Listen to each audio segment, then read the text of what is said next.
الحمد للہ رب العالمین والصلاة والسلام علی سید المرسلین اما بعد فاعوذ باللہ من الشیطان الرجیم بسم اللہ الرحمن الرحیم.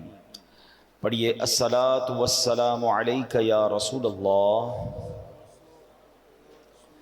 وعلی آلک واصحابک یا حبیب اللہ. الصلاۃ والسلام علیک یا نبی اللہ وعلی آلک واصحابک یا نور اللہ. درود پاک پڑھنے کے بے شمار فضائل و برکات ہیں. میرے آقا مدینے والے مصطفیٰ صلی اللہ تعالیٰ علیہ وسلم کا فرمان عالی شان ہے: من صلی صلاۃ العصر من یوم الجمعۃ فقال قبل ان یقوم من مقامہ اللہم صلی علی محمد النبی الامی وعلی آلہ وصحبہ وسلم تسلیما.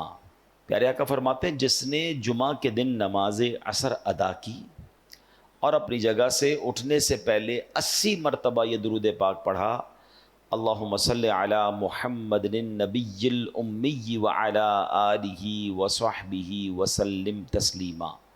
اب اس کو آگے اجر کیا ملے گا؟ فرمایا 80 مرتن. اگر اس نے 80 بار یہ پڑھا، آقا نے فرمایا اللہ اس کے 80 برس کے گناہ بھی معاف فرما دے گا اور اس کے لیے 80 سال کی عبادت لکھی جائے گی. یعنی جمعہ کا دن جو ہے نا، یہ خاص درود پاک پڑھنے کا دن ہے. الگ الگ درود پاک بھی بیان ہوئے اور درود پاک کی فضیلتیں بھی بیان ہوئیں. تو کثرت سے درود پاک پڑھتے رہا کریں. آئیے مل کر محبت سے بآواز بلند درود پاک پڑھ لیں: صلو علی الحبیب صلی اللہ تعالی علی محمد صلی اللہ علیہ وسلم. یہ بھی تھوڑا ہے آپ کی خاطر، بھیجئے گر کروڑ بار سلام. عزت اہل بیت پر صلوات، ہدیہ روح چار یار سلام. پیارے اسلامی بھائیو، ہم کوشش کرتے ہیں ہمارے بیان میں قرآن کی باتیں سمجھتے ہیں، کچھ آیتوں کو سمجھتے ہیں، کچھ احکام قرآن سمجھتے ہیں. اور قرآن کا ایک ایک حرف، ایک ایک لفظ، ایک ایک آیت کمال ہے. آج میں پوری آیت بیان کرنے نہیں جا رہا. آج ایک آیت کا صرف یوں سمجھیے کہ مختصر سا جز، چھوٹا سا حصہ، مگر امیزنگ، کمال کا پیغام ہے. کمال کا یوں سمجھیے ہمیں ایک آرڈر دیا گیا ہے. اگر اس پر عمل کر لیں تو زندگی خوبصورت، زندگی آسان، گھروں میں امن، دوستوں میں پیار، محلوں میں امن ہو جائے گا. ایسا کیا ہے 2-3 الفاظ کے اندر اتنی کمال کی بات فرما دی گئی. چنانچہ پارہ نمبر 1 ہے، سورہ بقرہ ہے، آیت نمبر ہے 83. اللہ ارشاد فرماتا ہے: وَقُولُوا لِلنَّاسِ حُسْنًا، اور لوگوں سے اچھی بات کہو. بس قرآن نے کیا کہا؟ لوگوں سے جب بھی کریں اچھی بات کریں. سبحان اللہ. یہ حکم اگر ہم اپنا لینا تو یہ سمجھے ہمارے معاشرے میں امن و سکون ہو جائے گا. وَقُولُوا لِلنَّاسِ حُسْنًا، لوگوں سے اچھی بات کہو. یہ جادو جیسا اثر رکھنے والا حکم ہے. ہاں، کہ لوگوں سے اچھی بات کہو. آپ یقین کریں آپ زندگی کے ہر میدان میں کامیاب ہو سکتے ہیں اگر یہ حکم پر ہم عمل کرنے والے بن جائیں. کس طرح بڑے بڑے معاملات سارٹ آؤٹ ہو گئے، بڑی بڑی جنگیں ٹل گئیں، بڑی بڑی مصیبتیں ٹل گئیں. ایک واقعہ بتاتا ہوں آپ کو. تاریخ گواہ ہے کہ جو کام تیروں اور تلواروں سے کرنا ممکن نہیں تھا، میٹھے بول اور اچھی بات نے وہ کام کر دکھایا. تاتاری قوم، یہ ایک ایسی قوم تھی، بڑی ظالم قوم. اس نے دنیا پر بہت ظلم و ستم بہائے، اس نے خون کی ندیاں بہائیں، درجنوں بار ان کے ساتھ جنگیں لڑی گئیں، مگر اس قوم کو ہرا نہیں پاتے تھے لوگ. وہ قتل و غارت گری کرتے چلے جاتے اور ملک کے ملک تباہ و برباد کرتے چلے جاتے تھے. اب کیا ہوا کہ خراسان کے ایک بزرگ تھے، انہیں خواب میں حکم ملا کہ جاؤ اور جا کر تاتاری قوم کو اسلام کی دعوت دینی ہے. وہ قوم جو ایسی جنگجو ہے، لڑنے کے لیے تیار ہے. وہ بتایا جاتا تھا کہ ہلاکو خان اور یہ لوگ جو لوگ تھے یہ کھوپڑیوں کے مینار بنایا کرتے تھے. تو جب ہلاکو خان کا بیٹا تھا تگودار خان، اس کی حکومت تھی. وہ بزرگ رحمۃ اللہ تعالی علیہ سامان باندھا انہوں نے اور اس کے پاس پہنچ گئے. اب اللہ والے تھے، چہرے پہ داڑھی بھی تھی، سنت و بھرا لباس بھی تھا، ایک مذہبی حلیہ بھی تھا. جب آپ اس کے سامنے گئے اسلام کی دعوت دینے تو تگودار خان کو ایک جو ہے وہ شرارت سوجی. وہ کہتا ہے مولانا صاحب آپ مجھے اسلام کی دعوت دینے آئیں، پہلے یہ تو بتائیں تمہاری داڑھی کے بال اچھے ہیں یا میرے کتے کی دم اچھی ہے؟ اب کیسا غصہ دلانے والا جملہ تھا، کتنا دل توڑنے والا جملہ تھا، کتنا بدتمیزی والا جملہ تھا، مگر اللہ والے تھے نا، اسلام کی بات کرنے گئے تھے، قرآن کے احکام پتہ تھے کہ بات اچھی کرنی ہے، کیا کمال کا جواب دیا، کہا دیکھو میں اپنے اللہ کا ماننے والا ہوں، اللہ کا بندہ ہوں، اگر تو میں اس کا فرما بردار ہوں تو میں اچھا ہوں، ورنہ پھر تمہارے کتے کی دم اچھی ہے۔ اگر اللہ ہی مجھ سے ناراض ہے، میں اس کی فرما برداری کر نہیں رہا، تو پھر تو مجھ سے کتا ہی اچھا ہے، کیونکہ کم از کم تمہارا وفادار تو ہے نا۔ میں اپنے رب کا ہی اگر وفادار نہیں تو پھر تو مجھ سے اچھا کتا ہو گیا۔ اب ایک اتنی بڑی مذہبی شخصیت سے، ایسے مذہبی حلیے والے سے ایسا جواب سنا، بدتمیزی کے مقابلے میں رپلائی کیا ملا؟ اچھا، سافٹ اور حکمت بھرا۔ تو جب یہ میٹھے بول اس نے سنے نا تو تگودار خان کے دل پر اثر کر گئے، اس پر جو شرارت کا بھوت سوار تھا وہ اتر گیا۔ اب وہ نرمی سے بولا اب تو آپ میرے مہمان ہیں، میرے پاس قیام فرمائیں۔ چنانچہ وہ بزرگ جو تھے وہ تگودار خان کے یہاں رہنے لگے، روزانہ رات کو وہ ان کے پاس آتا، بزرگوں نے پیاری پیاری باتیں بتاتے، اسلام کی تعلیمات بتاتے، نبی پاک کے واقعات سناتے۔ اور ایک بار ایسا وقت آیا کہ وہ تگودار خان جو ہلاکو خان کا بیٹا اور تاتاری قوم جو ظلم و ستم کی آندیاں بہاتی تھی، جن سے تلواروں سے کوئی جیت نہیں سکتا تھا، آخر کار کلمہ پڑھ کر مسلمان ہو گیا اور نبی پاک علیہ الصلوۃ والسلام کا شیدائی بن گیا۔ اس کے نتیجے میں پھر تاتاری قوم بھی مسلمان ہو گئی۔ اللہ اکبر! یوں میٹھے بول کی برکت سے خوخار قوم جو تھی، جو تلواروں سے زیر نہ آئی، وہ اچھی بات اور اچھی طریقے سے گفتگو کرنے کی وجہ سے وہ زیر ہو گئی اور وہ مسلمان ہو گئے۔ اے میرے پیارے اسلامی بھائیوں، جو اصل بات سمجھانے کا مقصد ہے کہ بہت ساری چیزیں لڑائی جھگڑے سے نہیں، اچھی بات کر کے حاصل کی جا سکتی ہیں۔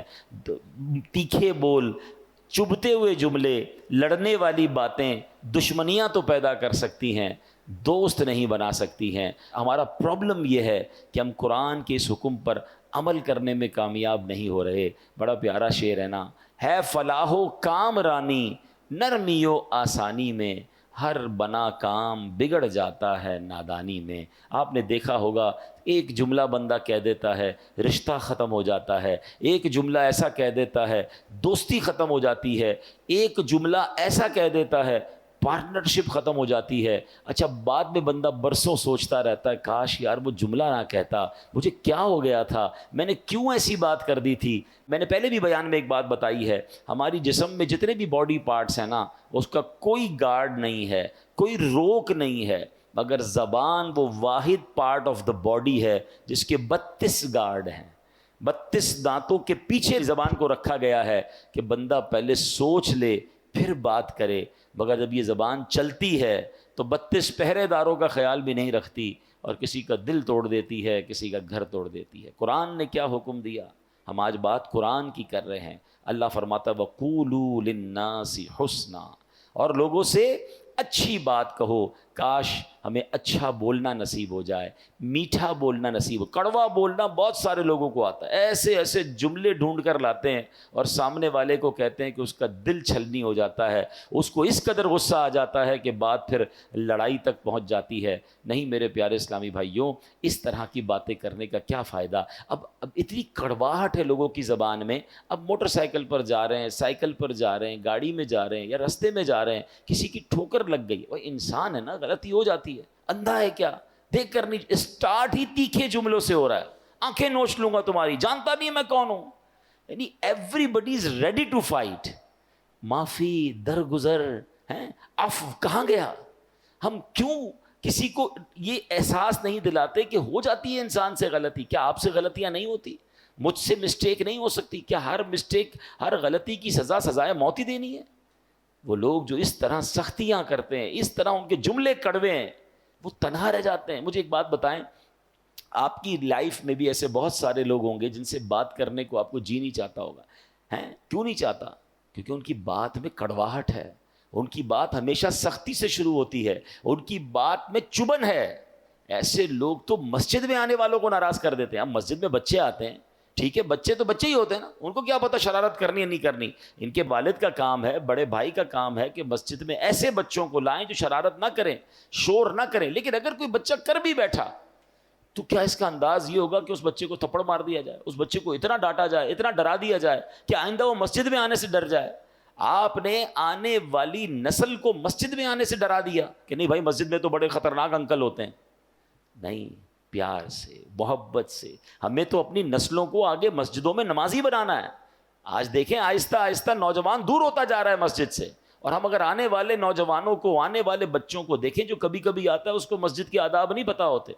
آپ نے واقعہ سنا ہوگا، اسلام کے ابتدائی دور تھا، ایک شخص ابھی نیا نیا مسلمان ہوا تھا، مسجد نبوی میں آیا، اس کو پیشاب کی حاجت ہوئی، اس نے مسجد میں پیشاب کرنا شروع کر دیا. صحابہ اکرام کو بڑا غصہ آیا، مسجد میں. نبی پاک نے روک دیا. اچھا، نبی پاک نے اس بندے کو پیشاب کرنے سے بھی روکنے سے منع کر دیا کہ پہلے فارغ ہونے دو. پھر اس کو اپنے پاس بلایا، فرمایا مسجد میں، حدیث کا خلاصہ ہے، مسجد میں یہ نہیں کیا کرتے. مسجد عبادت کی جگہ ہے، ناپاکی نہیں کرتے، مسجد کا خیال کرتے ہیں. اور پانی منگوا کر اس جگہ پر ڈال دیا. اب آپ غور کریں، ہمارے یہاں اگر کوئی دیکھیں، ایک تو اللہ نہ کرے جانتے بوجھتے کوئی مسجد کی پامالی کر رہا ہے، جانتے بوجھتے مسجد کی گستاخی کر رہا ہے، وہ الگ چیز ہے. نیا مسلمان ہوا ہے، اس کو پتہ ہی کچھ نہیں ہے.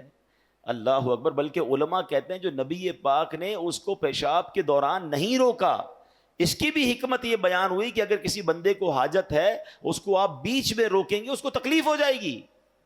کیا مذہب ہے ہمارا، کتنی ریلیکسیشنز ہے. اور یہاں تو مارنے کے لیے تیار، ایوری بڈی، کسی کا سر پھاڑ دوں، کسی کا پیر توڑ دوں. نہیں میرے پیارے اسلام میں، لوگوں سے نرمی سے بات کریں، اچھی بات کریں. یہ میرے اسلام کی تعلیم ہے، یہ میرے نبی پاک کا طریقہ ہے. حدیث پاک میں سنیے، فرماتے لوگوں میں بدترین وہ شخص ہے جو گھر والوں پر تنگی کرتا ہے. اچھا، پوچھا گیا حضور گھر والوں پر تنگی کرنے والا کون ہے؟ اب ذرا غور سے سنیے گا. نبی پاک فرماتا جب وہ گھر آتا ہے نا تو بیوی ڈر جاتی ہے، بچہ بھاگ جاتا ہے. جو ہی وہ گھر سے باہر نکلتا ہے سارے گھر والے خوش ہو جاتے ہیں، کوئی مصیبت ٹل گئی ہے. یعنی جو گھر والوں کے لیے ڈراؤنا ہے نا، فرمایا بدترین ہے وہ شخص. ایسے لوگ ہوتے ہیں جب گھر میں جاتے ہیں تو گھر والے ٹینشن میں آ جاتے ہیں، کیونکہ ان کا رو بھی ایسا ہے، ان کا اسٹائل ہی ایسا ہے کہ سارے گھر والوں کو ٹینشن میں ڈالا ہوا ہے. وقت پر کھانا نہیں ملا تو گھر والوں کی خیر نہیں، استری نہیں ہوئی تو خیر نہیں، جوتے پالش نہیں تو ان کی خیر نہیں، کپڑے کی کوئی سلوٹ ٹیڑھی ہے تو ادھر اعتراض. مطلب گھر میں جاتے ہی انسپیکٹر بن جاتے ہیں. ایسے لوگوں سے گھر والے بھی پوچھتے رہتے ہیں کہیں جانا نہیں آج آپ کو، آج دوستوں میں نہیں جا رہے آپ ہیں؟ آپ بندہ کہنا میں 3-4 دن کے لیے کہیں جا رہا ہوں تو بڑے خوش ہوتے ہیں، اچھا بھائی چلے جائے کہیں. غور کریں، اگر میرے گھر میں جانے سے میرے گھر والوں پر ٹینشن ہے تو میں برا آدمی ہوں، میں اچھا نہیں ہوں. یہ روب نہیں ہے، یہ تکلیف ہے. آپ یقین جانیں سب سے زیادہ میرے اخلاق کے حقدار ہی میرے گھر والے ہیں. اور یہ حدیث پاک ہے، تم میں بہترین وہ ہے، خیرکم لأہلہ، the best amongst you وہ ہے کہ جو اپنے گھر والوں کے ساتھ بہترین ہے. اس کو کبھی چیک کرنا ہو نا کہ میرا گھر والوں کے ساتھ کیسا تعلق ہے، تو آپ یہ دیکھیں آپ کا اپنے گاہکوں کے ساتھ کیسا تعلق ہے. اگر آپ دکاندار ہیں اور آپ کا کوئی بڑا اچھا گاہک ہے، کسٹمر ہے، آپ کیسے بات کرتے ہیں؟ آئیے بیٹھے بیٹھے ماشاءاللہ، پانی پلاؤں آپ کو، چائے پلاؤں، اچھا کھانا منگاؤں آپ کے لیے. کبھی یہ انداز اپنے ماں باپ کے ساتھ کیا؟ اپنے بیوی بچوں کے ساتھ یہ پیار والی باتیں کی؟ اچھا، اس کے بعد سیکنڈ نمبر پر دوستوں کے ساتھ کیسا تعلق ہے؟ او بھائی دوست کو کھانا بھی کھلائیں گے، چائے بھی پلائیں گے، رات بھر اس کے ساتھ رہیں گے، کئی مصیبت میں دوست آ گیا تو ہم حاضر.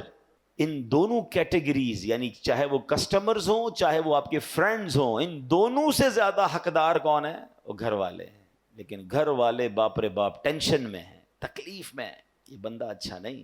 آقا نے کیا فرمایا؟ لوگوں میں بدترین وہ ہے جو گھر والوں کے لیے تنگی کرتا ہو. مزہ پتہ ہے کیا ہے؟ اچھا، ایک اور ٹیسٹر ہے، کبھی چاہیں چیک کرنا چاہیں، کیونکہ گھر والے کبھی بھی نہیں بتائیں گے. خاص طور پہ اس کو کیسے بتا سکتے ہیں جو اتنا سخت ہے کہ آپ کی وجہ سے ہم تکلیف میں، اور تکلیف بڑھ جائے گی، اس تو چھوڑنا ہی نہیں ہے. اب اگر بندے کو خود چیک کرنا ہے، جگرا بڑا ہے کہ یار کہیں میں ایسا ہوں تو نہیں، کیونکہ بعض اوقات برے آدمی کو یہ بھی نہیں پتا ہوتا کہ میں برا ہوں، اس کو لگتا ٹھیک ہی تو ہے بھائی، سختی نہیں کریں گے تو گھر والے بگڑ جائیں گے. بھائی کیا سختی سے ہی سدھارا جا سکتا ہے، پیار سے نہیں سدھارا جا سکتا. میں ایک ایگزامپل دیتا ہوں. ایک والد ہے جو گھر میں داخل ہوتا ہے اور بچے کہتے ہیں جلدی سو جاؤ ابو آ گئے ہیں، ڈر گئے ہیں نا، رضائی میں گھس جاتے ہیں، ابو سے ملاقات ہی نہیں کرنی کیونکہ ابو ملنا ہے، اور ابو نے جناب اب سارے دن کی کارکردگی لینی ہے، ڈنڈا ہاتھ میں پکڑنا ہے اور برا بھلا ہی کہنا، تو اس سے بہتر چھپ جاؤ. اور ایک والد وہ ہے جب گھر میں جاتا ہے تو بچے دوڑتے ہوئے آتے ہیں جلدی آ جاؤ ابو آ گئے ہیں. بتائیں ان دونوں میں سے کون سا والد ہے جو اپنے بچوں کی اچھی تربیت کر سکے گا؟ دوسرے والا نا، بچے پیار سے قریب آئیں گے تو آپ ان کو تربیت اچھی کریں گے، نماز کا کہیں گے، جھوٹ بولنے سے بچنے کا کہیں گے. جب وہ ملنا ہی نہیں چاہتے آپ سے تو کیسے تربیت کرو گے؟ تو لوگ سمجھتے سختی سے تربیت ہوتی. نہیں جناب، آپ کو نرم رکھنا ہے. یقیناً کہیں نہ کہیں سختی، بھائی ڈاکٹر بھی پیار والی باتیں کر کے کبھی کبھی ایک انجیکشن لگا دیتا ہے، لیکن آپ اگر ہر وقت انجیکشن لے کے گھوم رہے ہیں تو پھر تو بچے دور ہو جائیں گے، فیملی دور ہو جائے گی. اچھا، اگر اب آپ نے ٹیسٹ کرنا ہے کہ میں وہ بدترین آدمی ہوں کہ نہیں جس کے بارے میں نبی پاک نے فرمایا کہ جب وہ گھر میں جاتا ہے تو بیوی ڈر جاتی ہے، بچے جو ہے وہ بھاگ جاتے ہیں، تو اب یہ چیک کرنا ہونا تو آپ بغیر ان کو بتائے جب گھر میں داخل ہوتے ہیں تو آپ چیک کریں. ہمارے گھر میں جانے سے اگر لوگ پہلے مسکرا رہے تھے، ہنس رہے تھے، باتیں کر رہے تھے، جاتی سب خاموش ہو گئے، مسکراہٹ ہی غائب ہو گئی چہرے سے، تو سمجھ جائیں کہ میں گھر والوں کے لیے ریلیکسیشن کا باعث نہیں. مزہ یہ ہے کہ بندہ گھر میں جائے تو ماں کہے میرا بیٹا آ گیا، بھائی کہے میرا بھائی آ گیا، بچے کہے میرے ابو آ گئے، بیوی کہے میرے سرتاج آ گئے. ایوری بڈی بیکم ریلیکس جب آپ گھر کے اندر داخل ہو. یہ میری اور آپ کی ذمہ داری ہے. اسلام ہمیں اس بات کا درس دیتا ہے. ہم باہر بڑے خوش اخلاق اور گھر میں شیر ببر بن کر پھرتے ہیں، یہ اسلام نہیں ہے. آگے چلتے ہیں. سبحان اللہ. اب روب کے بارے میں لوگ کہتے ہیں نا روب ہونا چاہیے. آئیے میں بتاتا ہوں نبی پاک کا روب کیسا تھا اور پیارے آقا کا اخلاق کیسے تھے. حدیث پاک میں ہے ایک آدمی 2 مہینے تک سفر کرے، یعنی اتنا دور پہنچ جائے. فرمایا اتنا دور بھی اگر کوئی ہوگا تو نبی پاک کے مبارک روب کا عالم یہ ہے کہ 2 مہینے دور سفر کر کے بھی جہاں پہنچا ہے وہاں بھی اس کے دل پر نبی پاک کا روب طاری ہو جائے گا. اتنا روب تھا. ٹھیک ہے، مگر انداز مبارک کیسا تھا، نرمی کا عالم کیسا تھا. حضرت انس رضی اللہ عنہ فرماتے ہیں میں 10 سال نبی پاک کی خدمت میں رہا، پیارے آقا کے یہاں خدمتگار کی حیثیت سے رہے. کہتے ہیں 10 سالوں میں نبی پاک نے ایک بار بھی نہیں فرمایا تم نے یہ کام کیوں کیا ہے، یا تم نے یہ کام کیوں نہیں کیا. اپنے ملازم کو، اپنے خادم کو یہ نہیں فرماتے تھے. روب کا عالم یہ ہے اور نرمی کا عالم یہ ہے. فرمایا چہرہ مبارک پر ہر وقت مسکراہٹ سجی رہتی تھی. پاس جتنے لوگ بیٹھتے تھے نا سب کو یہ لگتا تھا کہ سرکار دو عالم علیہ الصلوۃ والسلام سب سے زیادہ مجھی سے پیار کرتے ہیں، کیونکہ سب سے پیار سے بات کرتے ہیں، سب سے ہی محبت سے ذکر ہوتا تھا. اور پھر فرمایا ننھے بچوں سے لے کر بوڑھوں تک، خادموں سے لے کر مجنونوں تک، ہر کوئی اپنے دل کی بات بے دھڑک نبی پاک سے کر سکتا تھا. ہم سے کوئی کر سکتا ہے؟ کچھ لوگوں نے اپنے گھر میں ایسا روب جمایا ہے کہ بیوی 3 دن تک انتظار کرتی ہے صاحب کا موڈ ٹھیک ہو تو کچھ بات کروں. بلکہ اب تو ڈیجیٹل میڈیا ہے. پہلے تو سنا ہے اب گھر والے پہلے مارکیٹ کا ریٹ معلوم کرتے ہیں کہ مارکیٹ ٹھیک ہے تو بات کریں، ورنہ نقصان میں جا رہے ہیں تو ہماری خیر نہیں ہے. مارکیٹ ڈاؤن ہے تو گھر والوں نے، ہمارے شوہر نے ہم پر ہی غصہ کرنا ہے. کمال ہے یار، ہمارے گھر والوں کا مارکیٹ سے کیا تعلق ہے؟ اگر کاروبار میں نقصان ہو رہا ہے تو گھر والوں پر غصہ کس بات کا ہے؟ یہ آپ کا میٹر ہے، باہر کے مسائل آپ کے ہیں. اچھا کاروبار میں فائدہ ہوتا تو کیا گھر والوں کے ساتھ کوئی بہت زیادہ بھلائی شروع کر دیتے ہیں؟ وہ بتاتے بھی نہیں گھر والوں کو، بتائیں گے تو خرچہ شروع کر دیں گے. سارے نقصان، سارے پرابلم کا ملبہ گھر والوں پہ ڈالنا ہے. بچے ڈر رہے ہوتے ہیں ابو کا موڈ آج ٹھیک نہیں ہے، بات نہیں کرنی. ملازم ڈر رہا ہوتا ہے کہ سیٹھ صاحب کا آج کل موڈ ٹھیک نہیں، 2 دن بعد بات کریں گے. ایسا کیوں؟ نبی پاک سے جو جس وقت چاہتا بات کرتا، بے دھڑک بات کرتا. آپ آسان رہے لوگوں کے لیے. ہم نے آج بیان جو شروع کیا ہے وہ قرآن پاک کے خوبصورت حکم سے شروع کیا ہے کہ اللہ کریم نے قرآن مجید میں ہمیں یوں سمجھیے زندگی کو آسان بنانے کا ایک فارمولہ عطا فرمایا. اور کیا فرمایا؟ وَقُولُوا لِلنَّاسِ حُسْنًا، اور لوگوں سے اچھی بات کہو. آپ یقین کریں جس نے اس فارمولے پر عمل کر لیا نا اس کی زندگی آسان، اس کی فیملی خوش، اس کے دوست راضی، وہ ہر جگہ ترقی کرنے لگتا ہے. اب آپ خود دیکھیں ایک دکاندار ہے، سودا بڑا اچھا ملتا ہے مگر جب جاؤ اس کی زبان پر سختی ہے، گالیاں ہیں، جھاڑتا ہے. سودا ایسے دیتا ہے جیسے بھیک دے رہا ہے. ادھر گاہک جائیں گے، یا ایک ایسا دکاندار ہے جو ہر آنے والے گاہک سے محبت سے بات کر رہا ہے، پیار سے بات کر رہا ہے، طبیعت بھی پوچھ رہا ہے. بندہ کہتا ہے بڑا با اخلاق ہے. اخلاق کی برکت سے کاروبار بھی بڑھتا ہے، اخلاق کی برکت سے عزت بھی بڑھتی ہے، ترقی ملتی ہے اس کو. ایک ہی ادارے میں 2 بندے جاب کر رہے ہیں، ایک سب سے دوستی، پیار، محبت، ٹیک کیئر کرنے والا، اور ایک سب سے لڑنے والا. بتاؤ ترقی کس کو ملے گی؟ با اخلاق کو ترقی ملے گی. یعنی یہ کہ وَقُولُوا لِلنَّاسِ حُسْنًا، لوگوں سے اچھی بات کہو. یہ آپ کے کاروبار میں ترقی کروا دے گا، یہ آپ کی نوکری میں ترقی کروائے گا، یہ آپ کی عزت میں ترقی کروائے گا، یہ آپ کے فیملی میں محبتوں کو بڑھائے گا. یہ ایک چھوٹا سا حکم جو ہے نا وہ میری پوری لائف کو آسان کر سکتا ہے. لیکن لوگوں کو یہ بات سمجھ نہیں آتی. کچھ لوگوں کے منہ سے پھول جھڑتے ہیں اور کچھ لوگوں کے زبان سے انگارے جھڑتے ہیں. انہیں احساس نہیں ہو رہا کہ میں کتنوں کا دل توڑ رہا ہوں, کتنوں کو تکلیف پہنچا رہا ہوں. کاش یہ بات ہمیں سمجھ آ جائے. میرے پیارے اسلامی بھائیوں, اب ایک اور واقعہ سنیے. نبی پاک کے سمجھانے کا انداز, ایک ہمارے سمجھانے کا انداز. پتہ نہیں ہے نماز کیسے پڑھتے ہیں, پتہ نہیں ہے تلاوت کیسے کرتے ہیں, پتہ نہیں مسجد کا ادب کیا ہے, ایسے ڈانٹ کے سمجھائیں گے کہ بندہ پہلے ڈر جائے. اب پیارے آقا علیہ الصلوۃ والسلام کا دور ہے اور وہ حضرت معاویہ بن حکم سلمی رضی اللہ عنہ صحابی رسول ہیں, اپنا ہی واقعہ بیان کرتے ہیں. کہتے ہیں میں شروع میں جب نماز فرض ہوئی نا تو نماز کے دوران باتیں کرنے کی اجازت تھی.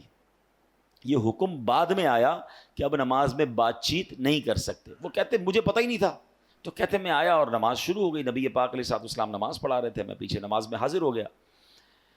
تو کہتے ہیں چھینک آئی ایک شخص کو, تو میں نے کہہ دیا یرحمک اللہ نماز کے دوران. تو صحابہ کرام کچھ تھے جنہوں نے مجھے بڑی تیز نظروں سے دیکھا, تو مجھے پتہ ہی نہیں تھا کہ بات نہیں کر سکتے. میں نے کہا کیوں دیکھ رہے ہو مجھے تیز نظروں سے, نماز میں ہی وہ کہہ رہے ہیں آپ مجھے کیوں ایسے دیکھ رہے ہیں. تو اب لوگوں نے اپنی ران پر ہاتھ مارا اور کہ اب مجھے سمجھ آیا کہ مجھے خاموش کرنا چاہ رہے ہیں. یہ بول نہیں رہے مگر مجھے اشارے سے سمجھا رہے ہیں کہ بولنا نہیں ہے. کہتا میں نے نماز کمپلیٹ کر لی. جب نماز پوری ہوئی تو نبی پاک علیہ الصلوۃ والسلام نے مجھے اپنے پاس بلایا. اور نبی پاک سے بڑھ کر بہترین سمجھانے والا کون ہے, بہترین معلم کون ہے؟ کہتے ہیں نبی پاک علیہ الصلوۃ والسلام نے نہ مجھے ڈانٹا, نہ برا بھلا کہا, نہ جھڑکا, بلکہ فرمایا نماز میں باتیں نہیں کرتے, نماز میں تو اللہ پاک کی تسبیح کرتے ہیں, تکبیر کہتے ہیں, قرآن کی تلاوت کیا کرتے ہیں. کہتے ہیں بس نبی پاک نے بٹھا کر مجھے یہ سمجھا دیا. یہ بھی تو ایک انداز ہے نا, ایک بندے کو حکم پتہ ہی نہیں ہے اور آپ ذرا اس پر چڑھ دوڑیں, یہ نہیں ہوتا. خاص طور پر اگر آپ نے اسلام کی بات سکھانی ہے, دین سکھانا ہے, پہلے ایک بات سمجھیے. اگر آپ اپنے بچوں کو نمازی بنانا چاہتے ہیں, قرآن پڑھانا چاہتے ہیں, یا آپ کسی نیکی کے کام کو پھیلانا چاہتے ہیں, تو ایک بار یاد رکھیں کہ آپ اچھا کر رہے ہیں تو کوئی ہے جو اس کو بگاڑنا بھی چاہتا ہے. جب بھی بندہ اللہ رسول کی بات کرے گا نا تو اس کی مائنڈ میں ہونا چاہیے میرا ایک دشمن ہے جو اس بندے کو دین کی طرف نہیں آنے دینا چاہ رہا. کیونکہ شیطان تو کبھی بھی نہیں چاہے گا نا. یعنی آپ سارے ماشاءاللہ جو مسجد میں آئے ہیں نا, تو ایک طاقت تھی جو آپ کو روکتی رہی اور آپ اس کو یوں سمجھے چیرتے ہوئے آ گئے مسجد میں. ماشاءاللہ ایمان مضبوط تھا.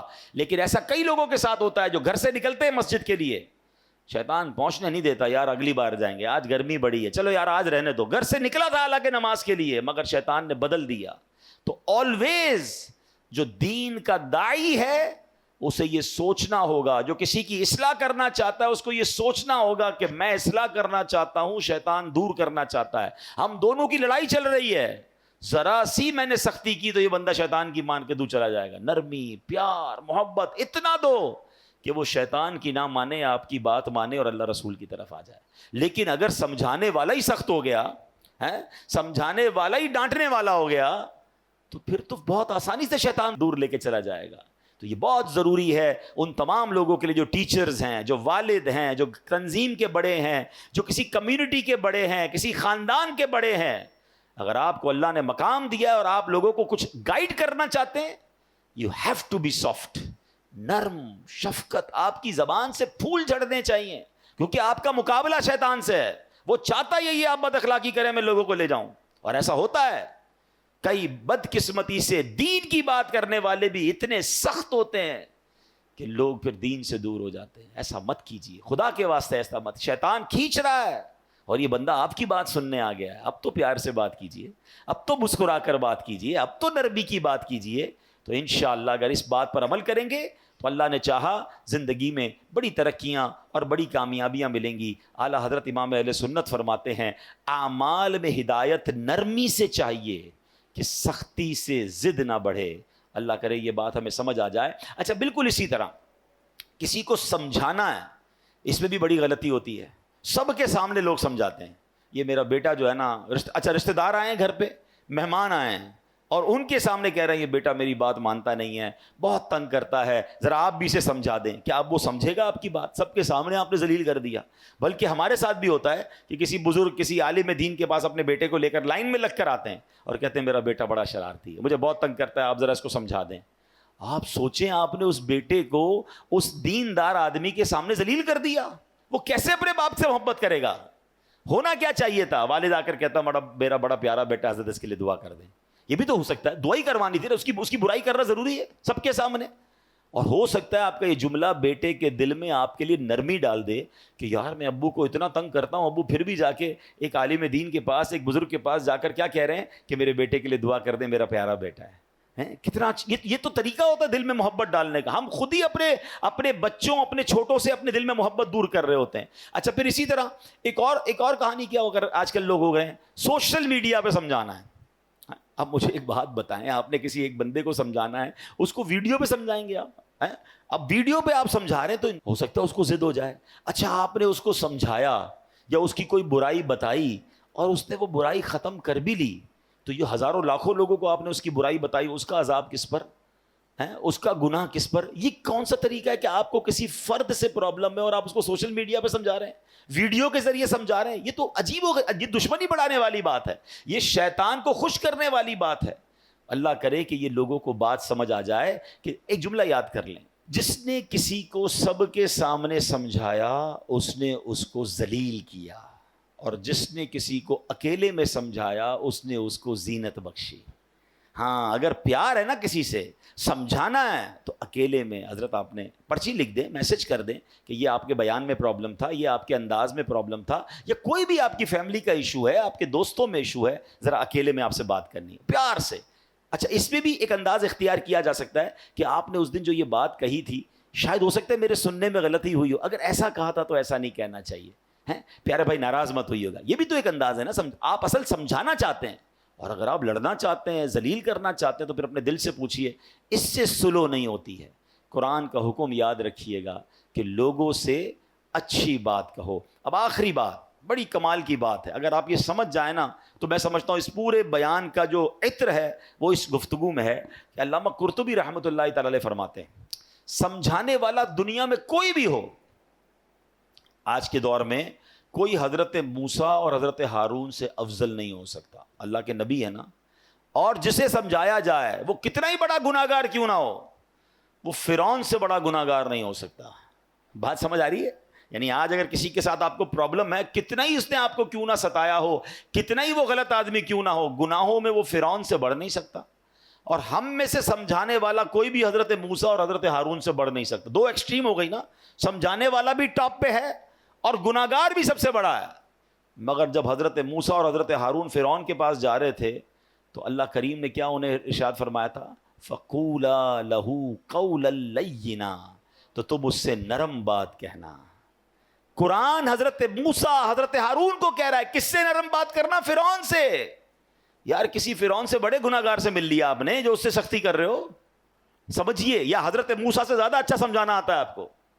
اتنی دو ایکسٹریم مل رہی تھی، مگر آرڈر کیا تھا کہ نرمی سے بات کرنی ہے، پیار سے بات کرنی ہے.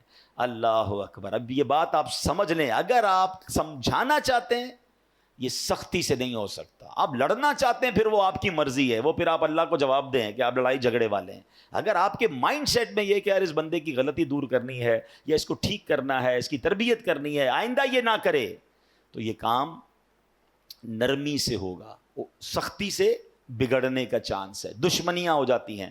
وہ ایک بات ہے نا کہ ایک بندہ کہیں جا رہا تھا، سر پہ اس کے کانچ کی چوڑیاں تھیں اور اس کا پورا ایک گٹھڑ تھا. تو ایک پولیس والا آیا کوتوال اور اس نے آ کر ڈنڈا مارا اس میں. کہا بتاؤ اس میں کیا ہے؟ کہتا صاحب تھوڑی دیر پہلے تو چوڑیاں تھیں، اب تو کچھ بھی نہیں ہے. یعنی آپ ڈنڈا مار کر پوچھ رہے ہیں تو ٹوٹ گیا جو آپ پوچھنا چاہ رہے تھے، وہ تو چورا چورا ہو گیا. تو ہم بھی بعض اوقات ڈنڈا مار کے جو ہے نا سیدھا کرنا چاہ رہے ہوتے ہیں. کہتے ہیں نا پہلے ہی مٹکے میں سوراخ کر دو، اب جتنا پانی ڈالنا ہے تو پانی نے لیک ہی ہو جانا ہے، پانی بھرنا نہیں ہے. اب آپ ڈالے جائیں پانی، اب آپ سمجھاتے جائیں. پہلے تو سوراخ کر دیا آپ نے، کسی کو گالی دے کر ڈانٹ کر ذلیل کر کر اب بٹھا کے سمجھا رہے ہیں. آپ اس کے مٹکے میں سوراخ کر چکے ہیں، اب ڈالے جائیں، وہ نکل رہا ہے، جو بھی ڈال رہے ہیں وہ نکل رہا ہے. تو کاش یہ بات سمجھ آ جائے کہ ہے فلاح و کامرانی، نرمی و آسانی میں ہر بنا کام بگڑ جاتا ہے نادانی میں. صدقہ خیرات کی بات ہم بہت ساری کرتے ہیں، ٹھیک ہے. آج آپ کو ایک کمال کا صدقہ بتاتا ہوں، 1 روپیہ بھی خرچ نہیں ہوگا. غریب لوگ ذرا غور سے سن لیں، امیر بھی سنیں، کیونکہ امیر بھی کون سا روز خرچ کرتے ہیں، ٹھیک ہے نا. یہ بغیر خرچے کا صدقہ ہے. اللہ کے حبیب علیہ الصلوۃ والسلام فرماتے ہیں اچھی بات صدقہ ہے. ہائے ہائے، یعنی صرف مال سے صدقہ نہیں ہوتا، بلکہ ہر معمولی چھوٹی سے چھوٹی نیکی بھی اگر اخلاص کے ساتھ کی جائے تو اس پر صدقے کا ثواب ملتا ہے، حتیٰ کہ مسلمان بھائی سے میٹھی اور نرم باتیں کرنا بھی صدقہ ہے۔ تو یہ صدقہ تو روز کیا کرے نا بھائی، بغیر پیسے خرچ کیے ثواب مل ہی جائے گا، میٹر چل رہا ہے۔ اور اب میں آخری جملہ کہہ کر اپنی بات کو ختم کرتا ہوں۔ جو عاشقان رسول ہیں، جو نبی پاک سے محبت کرتے ہیں، اس حدیث میں ان کے لیے ڈر بھی ہے اور ان کے لیے خوشخبری بھی ہے۔ اللہ کے رسول علیہ الصلوۃ والسلام فرماتے ہیں کہ بے شک تم میں سے مجھے سب سے زیادہ پیارے، سنو آقا فرمانے تم میں سے سب سے زیادہ پیارے اور قیامت کے دن میرے نزدیک ترین وہ لوگ ہوں گے۔ اب مجھے بتائیں، میں آگے بندہ نہ بتاؤں کون ہے، انعام کیسا ہے؟